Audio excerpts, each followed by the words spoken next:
Hi மக்களே, welcome back to YouTube channel. இது வந்து ஒரு சர்ப்ரைஸான ஒரு அப்டேட் அப்படிங்கிறதா. ஏன்னா பிரவீன் பெனட் சார் சைட்லேருந்து ஒரு அப்டேட் கிடைக்குதுன்னா அது பெரிய விஷயம் தான். எஸ், நம்மளுடைய actor Arun Bharathi Kannamma season 1 and season 1 hero பொதுவாக சொல்லணும் அப்படின்னா சீசன் 2 தான் ஹீரோ மாதிரி ஆச்சு இல்லையா.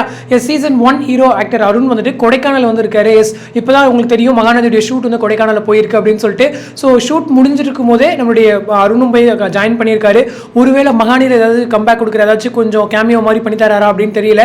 ஸோ பண்ணார் அப்படின்னா நல்லா இருக்குங்க. ஸோ நீங்கள் மைண்ட் வாஸ் புரியுது, ஏன்னா ஏற்கனவே அவங்க இருக்கிற மெயின் லீட்ஸ்க்கும் சரி, ஸோ ஒவ்வொருத்தருக்குமே அடிச்சுக்கிட்டு இருக்காங்க இங்கே Nivin and Vijay fans. So இவங்களுக்கு ஸ்கோப் கொடுங்க, அங்கே ஸ்கோப் கொடுங்கன்னு சொல்லிட்டு. ஸோ இதுக்கு நடுவில் இன்னொரு ஆக்டரை கூட்டிகிட்டு வந்து அவருக்கு வேறு ஸ்கோப் கொடுக்கணுமா அப்படின்னு நினைப்பீங்க. பட் இது என்ன அப்படின்னா ஒரு வகையில் டிஆர்பி வந்து இம்ப்ரூவ் ஆகும் அப்படிங்கிறது தான். ஏன்னா ஒரு பெரிய டாப் சீரியல் ஹீரோஸ் வந்து ஆக்ட் பண்ணுறாங்க, அதுவும் இல்லாமல் ரொம்ப நாள் கழிச்சு அவங்க கம்பேக் கொடுக்குறாங்க அப்படின்னு சொல்லும் போதே அந்த பர்டிகுலர் சீரியலுக்கு வந்து டிஆர்பி இன்க்ரீஸ் ஆகும் அப்படிங்கிறதா. ஒரு சின்ன ட்ராக் அவங்களுடைய என்ட்ரி வருது அப்படின்னு சொல்லும்போது, அது முக்கியமாக ஹை வோல்டேஜ் ட்ராக்ல உங்களுக்கு என்ட்ரி வருதுன்னு சொல்லும்போது கண்டிப்பாக சீரியலுடைய டிஆர்பி வந்து இம்ப்ரூவ் ஆகும் அப்படிங்கிறதா. ஸோ அந்த மைண்ட் செட்டில் தான் சொல்கிறேன். பட் அவர் போயிருக்காரு, அதாவது சீரியலுடைய செட்டுக்குலாம் போயிட்டு ஷூட்லாம் ஜாயின் பண்ணியிருக்காருன்னு தெரியல. பட் கண்டிப்பாக வந்து கொடைக்கானல் போயிருக்காருங்க. அவருமே அப்படியே ஷேர் பண்ணியிருக்காரு. அதே போல் நம்ம பிரவீன் பெனட் சார் அவங்களுடைய ஒய்ஃப் இருக்காங்களே சாய் பிரமோதிதா, ஸோ அவங்களுக்கு வந்து பர்த்டே. ஸோ அவங்களுமே விஷஸ் நம்ம மகாநதி டீமே கொடுத்துருந்தாங்க.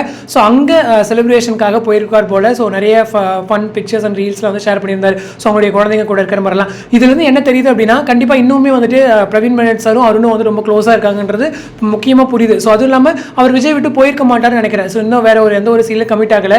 ஸோ ஹைலி சான்சஸ் இன்னொரு சீரியல் பிரவீன் பெனட்டோ இல்லை குளோபல் வில்லேஜஸோ ப்ரொடியூஸ் பண்ணுறாங்கன்ற பட்சத்தில் அதில் ஆக்டர் அருண் கம்பேக் கொடுக்கறதுக்கு நிறையவே சான்சஸ் இருக்குது அப்படிங்கிறதா.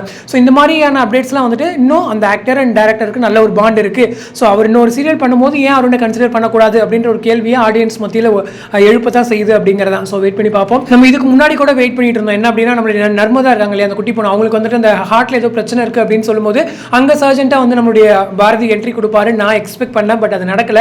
ஸோ இங்கே ஏதாச்சும் ஒரு ஆக்ஷன் ஹீரோ மாதிரி ஏதாச்சும் அப்டேட் கொடுத்து அதாவது என்ட்ரி கொடுத்து பண்ணார் அப்படின்னா ரொம்பவே நல்லா இருக்கும் அப்படிங்கிறது தான். ஸோ எனிவே, ஸோ இந்த அப்டேட் பற்றி உங்களோட கமெண்ட் செக்ஷனில் சொல்லுங்கள். அடுத்து ஒரு இன்ட்ரெஸ்ட் நெக்ஸ்ட் டே மீட் பண்ணுறேன். தேங்க்ஸ் ஃபார் வாட்சிங் அண்ட் பை.